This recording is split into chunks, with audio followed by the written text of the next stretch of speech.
Alo, Dörs Efendi, isenmisiz? Bu men Inera Safargaliyeva. Qozonning Zenit komandasi endi yo'lda. Belgrad aeroportidan ish olar. Siz endi aeroportdami? Yaxshi, tezdan uchrashuvga qadar.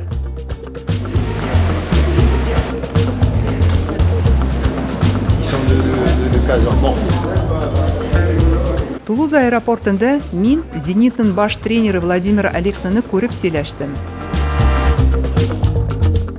Rossiya Kubogida match o'tkazgandan so'ng Zenit Kazan turidan turib kechki charter reysi bilan kelib tushdi.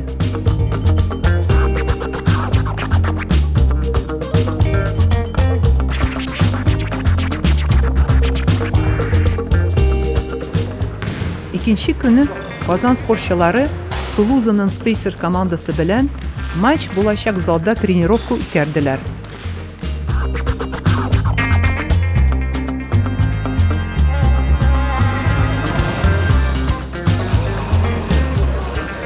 Match kunida kelib jetdi.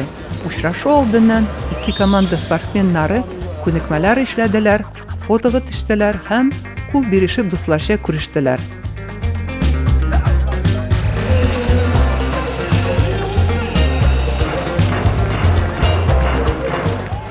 Maç boshlanib da ketdi.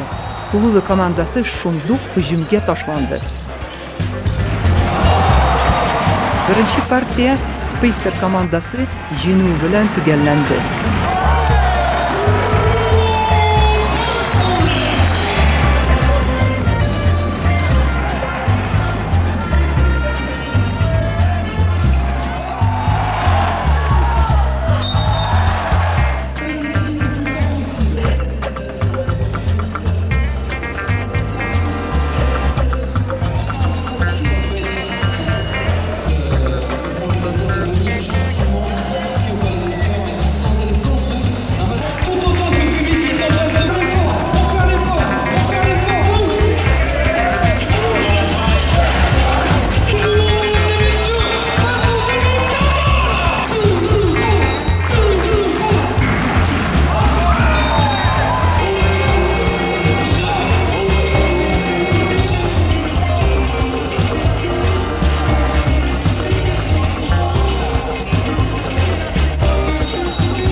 Lekin Zenit Kazan inisiativani o'z qo'lina ola oldi.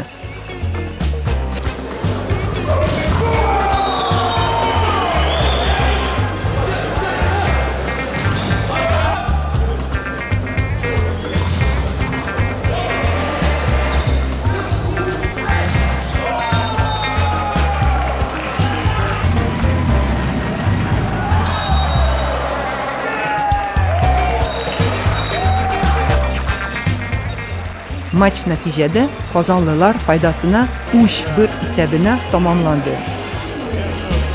Для нас уже 12, первый час ночи, поэтому матч выдался очень тяжелый. Но, в общем-то, задача выполнена, выиграли 3 очка.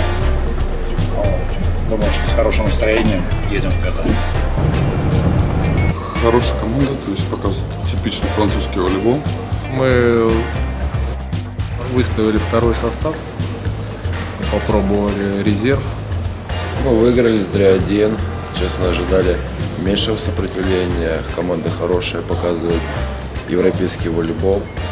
Нетипичный для нас, для русских, потому что мы играем более силовой волейбол. Хорошая защита, хороший прием.